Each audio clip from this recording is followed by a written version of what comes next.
जिजाऊंच्या राजवाड्याच्या परिसरामध्ये खूप बरेच विविध सांस्कृतिक कार्यक्रम या ठिकाणी आम्ही आयोजित केले होते. महाराष्ट्र शासनाच्या सांस्कृतिक विभागाअंतर्गत अत्यंत चांगले कार्यक्रम, जिजाऊ गाथेचा कार्यक्रम या ठिकाणी आयोजित केला.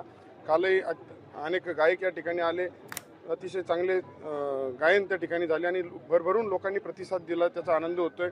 जगभरातून जिजाऊ भक्त या ठिकाणी येत आहेत आणि खऱ्या अर्थानं एक ऊर्जा या ठिकाणून सगळ्यांना मिळते. आम्हाला या ठिकाणी अभिवादन केल्यानंतर एक ऊर्जा या ठिकाणी मिळाली आणि ही ऊर्जा नक्कीच मतदारसंघासाठी चांगलं काम करण्यासाठी आम्ही त्याचा उपयोग करणार आहोत.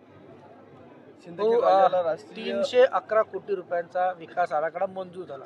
फडणवीस साहेब तेव्हा मुख्यमंत्री, आता येते तुम्ही सत्तेत आहात, आराखडा काही पूर्ण होत नाही, विकास काही होत नाही. आता त्यावरच आमचं काम सुरू आहे. अनेक त्यामध्ये समज गैरसमज काही असतील. 311 असेल, आता आम्ही नवीन 1000 कोटीचा मागतोय. मध्ये 500 कोटीचा आम्ही मागितला होता, पण आता आम्ही जोपर्यंत त्याच्यावर कॉन्सन्ट्रेशन केलं तर 1000 कोटीपर्यंत आम्हाला तात्काळ त्याची गरज आहे.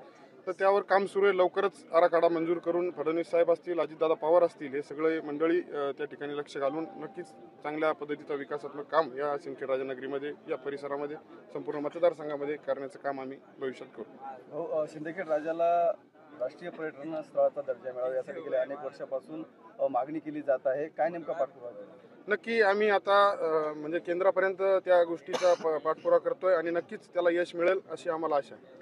एक राजकीय प्रश्न असा होता की आमदार सुरेश धस जे आहेत यांनी असं म्हटलंय की धनंजय मुंडे यांचा राजीनामा घ्यावा, मंत्रिपदाचा राजीनामा घ्यावा आणि आमदार म्हणजे आपलं नाव घेऊन त्यांनी उल्लेख केला, आपल्याला मंत्रिपद द्यावं. खरं तर अशा गोष्टीचं राजकारण त्या ठिकाणी कुणी करू नये आणि तसं काही होणार नाही, त्याबद्दल निसंकोच त्या ठिकाणी सगळ्यांनी राहावं.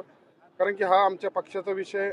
त्यामध्ये सुरेश धस साहेबांना मला नाही वाटत त्यांना अधिकार आहे या पदावरून याला काढा आणि त्याला घ्या असं म्हणायचा काही अधिकार त्यांना नाही.